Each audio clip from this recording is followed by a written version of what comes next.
Hey guys, this is Mr. Wulfy, and we are doing a Resident Evil 2, I guess you could call it a podcast. It's more of a podcast mix play blend. Yeah, it's a commentary thing.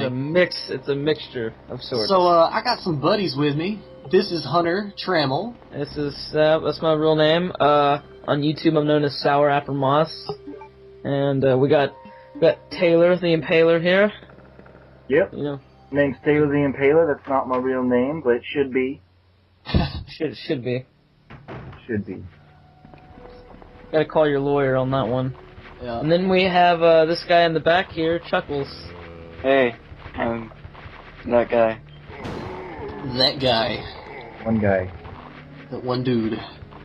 Okay, so, basically, we were gonna just talk about what we thought about the Resident Evil 2, the game itself, and maybe the whole franchise, and just survival horror, and we were just gonna ramble on for a little while, and maybe it'll be entertaining. We'll see what happens. So, Maybe. Let's start with Hunter. Well, what I think about it, I was originally going to tell you guys how I got into the series, which was this game, and I just want to make this real quick. When I first played it, I was fine. Like, I wasn't really scared, but someone I was with was, and they made me shut the game off. And when they left the room, I turned the television back on, and I saw my character get eaten alive and blood squirt on the screen. And I got a smile on my face, and I've been creepy ever since. So, yeah. It made you the man you are today. Oh, I'm no man. I am a robot. Of course. Mick. What do you think, Taylor? I didn't play Resident Evil 2 until later. I started out with Resident Evil 3, and it was pretty scary for me. I think I played a demo. But nonetheless, I found it really cool, and I kept on playing. Yeah. Alright, Chuckles, what do you think about Resident Evil 2? Chuckles. I was never really scared by it. I usually find the Resident Evil games cheesy, and I love them for that. Not really scary. Yeah. I found them more cool than cheesy, but as a kid. Well, the first time I played was really scary for me, but like later on, it was like, oh, this is really cool. Yeah, Cool I things agree. happen. Yeah, I have to agree, but when I started playing it, for me, I was really young. I didn't really think of any of these thoughts. I didn't think it was cheesy or anything. And I was genuinely scared because normally when I played it alone, but the scariest moment was when I was with my old friends. And I'll tell you about that later on, if I can. Okay, yeah. Yeah, that's definitely, like, a game like Silent Hill. It's something about it, it just was better when you played it alone. Yes. But Resident Evil and Fatal Frame and, there's a couple others I can't think of off the top. The Clock Tower. Dead Space. Dead Space, yeah. There's something about them that just makes them better when you have a group of people. Yeah. It's like That's why you did I never this. got to play Silent Hill by myself because all my friends, they introduced me to Silent Hill, but all of them were too scared to play it, so they would just watch me. They wanted to know what Are they you liked serious? Silent Hill. They didn't want to play it themselves. That's how my roommate got introduced to Silent Hill. He introduced me to Fatal Frame, and I introduced him to Silent Hill. Like, he watched me go through the first one, Silent Hill 2, and Silent Hill 4. You left 4-3 out. Well, at the time I didn't own 3. Rossiter is so ashamed right now. Yeah, he'll be mad. No, he won't. He loves all of his children. 4 is my favorite, but it's definitely 3 is definitely the best one. Like, there's no, like, when you lay it out on the table, all of it, you can definitely you can't compare another one to 3 really. Maybe 2. Why are we talking about Silent Hill? Because this is my podcast. I mean, I know where you're from a Silent Hill forum, but this is about Resident Evil, man. We segued, man. It was a segue. Said that. Everybody ignored me. It's fine. We're gonna get back to it. I was just, this will be random filler episode number 7. Oh, great. Perfect. Gotta go kill those lickers, huh? The Q&A? Yeah, I need to check that. I completely forgot. I just did. Nobody's done it yet. Nobody's on right now. God. Dude, 10 views and no replies. This is not my day. It's fine. Yep. Go get into it. Plus, Taylor. They can ask him. Actually, this is for both of you, all 3 of us, all 4 of us. Alright, what's up? I can't count. What is the scariest moment you've had with Resident Evil 2? Or Resident Evil in general? I'll tell you both. Resident Evil in general? Yeah. Oh yeah, I got a good one there. All right, you go first though, Taylor. Yeah, Taylor, you first. Dang it. Because I never really...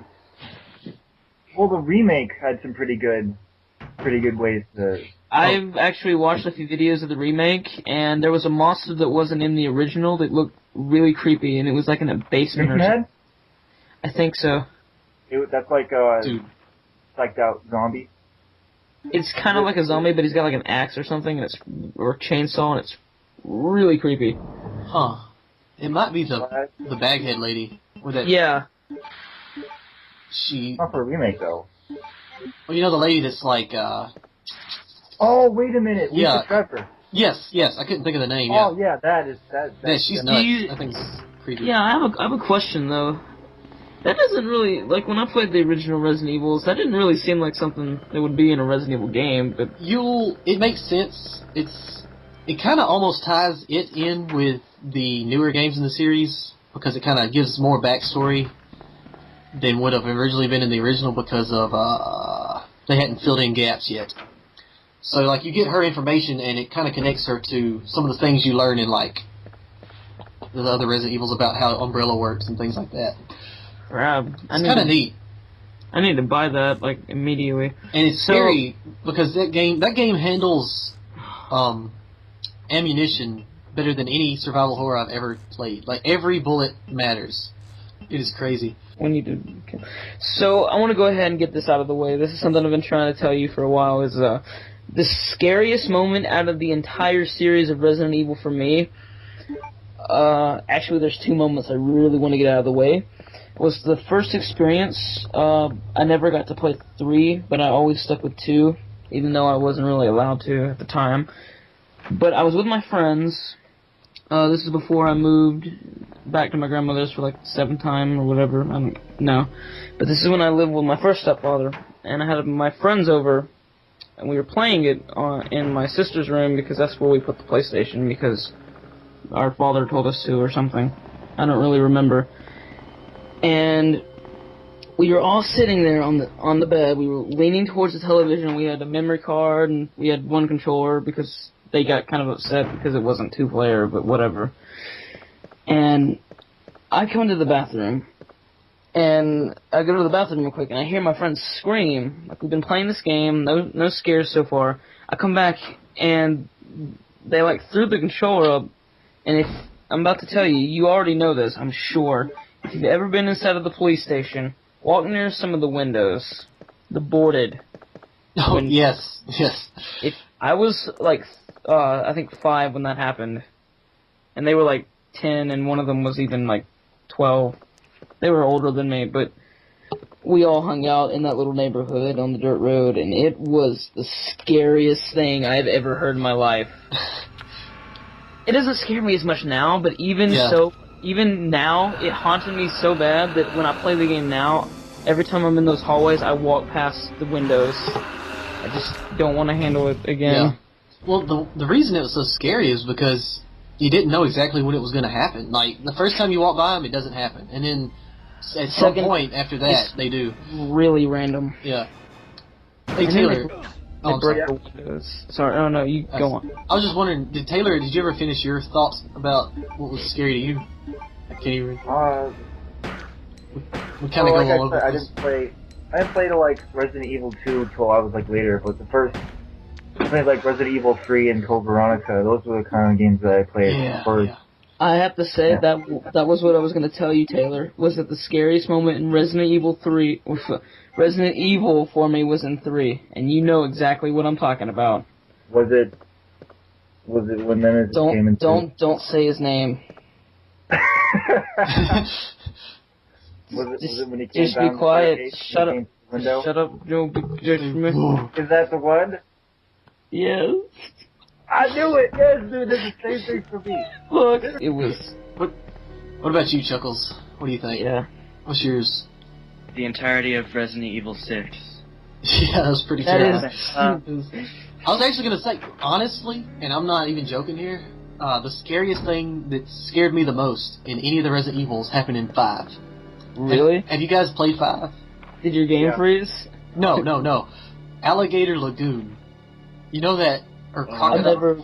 never 5. Alright, do you ever intend to? Because I'm gonna totally spoil it if you do. I never intend to. Okay, There's this level where you're in the swamp.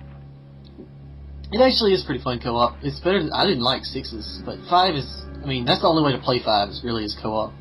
Yeah, me and my friend tried to play co-op, and we didn't even know it was co-op. Like, if I was, like, exclusively online, like you only play with your friends, yeah. We didn't know it had split screen. We Right. played half of the game, like, taking turns, and all of a sudden, by accident, we're like, whoa, what the... Yeah, it's kind of fun, especially if you got somebody that's, not... good. Yeah. But anyway... It's like this. You're in this swamp, and like most of the game, you're on this like swamp boat. Or most of the level, you're on the swamp boat, and you're going from place to place. And you get to this place where you can walk through the water, and it's like nipple deep. And you're just walking, and all of a sudden, you see like these big old like alligator things, or alligators or crocodiles. I can't tell which. Probably crocodiles because you're in Africa, right? But Probably. they come up out of the water, and those things are huge. They're like about 2/3 the size of that big one in Resident Evil 2. Oh man, and they just pop up out of nowhere, and you're like, oh my god, oh my god, oh my god. It's just like, I have a thing about alligators and crocodiles and just being in water in general. Like, I don't like not knowing what's in there. And when that happened just out of nowhere, I freaking panicked. And I just started, I didn't have any good weapons with me, so they killed me, because they have like this insta-kill move. And it was just it was the scariest I felt in the Resident Evil series, just because that was something that I'm like really scared about. The actual scariest moment for me in Resident Evil has to be in 4, because it's just kind of I find the Las Plagas, the villagers in 4 to be scarier than the zombies in the first 3. Yeah. Because they're still kind of human. Yeah, I can see that. Well, even before you fight them, you can when you get to the first area where there's they have your drivers on the hooks or whatever, and you can see them burning and stuff. You just look around at the people, and they're just farming. And it's just that they have their everyday life, and then as soon as they notice you, they just stop and just want to kill you. It's just It was kind of, especially that first area. That's like probably the coolest area in the game, just because. Yeah. I have to be honest with you. I prefer the PS1 version of Resident Evil over the N64 version. It's probably better, yeah, but it's not quality. It's just memories. Plus, I don't really. I mean, I like Nintendo 64. I have some good memories with it, but PlayStation. I'm a PlayStation boy. I'm sorry. I was born that way. I didn't have a PlayStation till. It was a while, actually, before I got a PlayStation. I had an N64 pretty much, like, right after they came out. Cause I just recently got a PS2. Really? Wow. Yeah. I'm shocked. Man, that's, like, one of the best systems that's ever been. Yeah. I used to not like it, and now I like it. It's weird. Nintendo. What do you have on it, Chuckles? Me? Yes. I have Devil May Cry, Cry 3 Special Edition. I have Silent Hill 2, 3, and 4. Yes. Yes. I have a copy of Silent Hill 2 complete. I have Metal Gear Solid, Metal Gear Solid 2, and Metal Gear Solid 3. Yes! Yes, please. Talk more about Metal Gear. You know what you're doing now. Yes. And I got Siren, Forbidden Siren. Oh yeah. I've never played that, but I know... It's hard. Yeah. You definitely need to play the Way of the Samurai series if you can get a hold of those games. Those games are so cool. I've never heard of that. They are awesome. Alright, I'm trying to get a hold of God Hand, because I hear that's really fun. I've never played that, but I like don't know much about it. Yeah. I like beat 'em ups too. Scott Pilgrim. Yeah, I like that game. That game is great. I don't like the update though. The Way of the Samurai series it's the story. The first one especially, the story is like really short, and you can beat it in like 30 minutes if you do it straight on. But there's so many different ways to play it. Like everything you do impacts how the story plays out. So you can it's like a different game every time you play it. Yep. What console? PS2? PS2, yeah. Dude, I need to... Check it out. The first one is my favorite. It's just cool. Definitely, yeah. All of them are really great. When I rented the movie, because, you know, Retribution, Resident Evil. Oh, yeah. Yeah. It was terrible. That movie was horrible. It They're was. hilarious movies. The first three were okay. No, I feel horribly hurt. I really only liked the first one because it made I mean, sense with Resident Evil games. Don't get me wrong. I know that it looks different and it's got different characters, but essentially it is basically the same place. Well, see, the problem there is they were trying to make it feel a little bit like Resident Evil 2. And the problem is they were going to the last third of Resident Evil 2, where you're in the. I remember enjoying Resident Evil Apocalypse as a child. It was the first R movie I watched. My favorite part of those movies is when there are multiple Alice clones. That just was so hilarious. Yeah, they jumped the shark pretty hard with that. It's like, oh my god. And in the next movie, they all died. Yeah, wait, hold on. Just out of nowhere. Do you guys remember Instinction? Yeah. Here's me playing a few Umbrella Guards. Wait, so we can clone this one chick who we're after, but we can't clone any other humans. Yeah. Yeah, Roger, that's about it. I hate all of you. I hope you guys get eaten. Oh, thanks, Roger. Especially. Are you implying that you don't want a clone of Mila Jovovich? I do. I wouldn't mind a couple myself. Yeah, exactly. Alright, guys. Well, peace out. This has been Mr. Wulfy.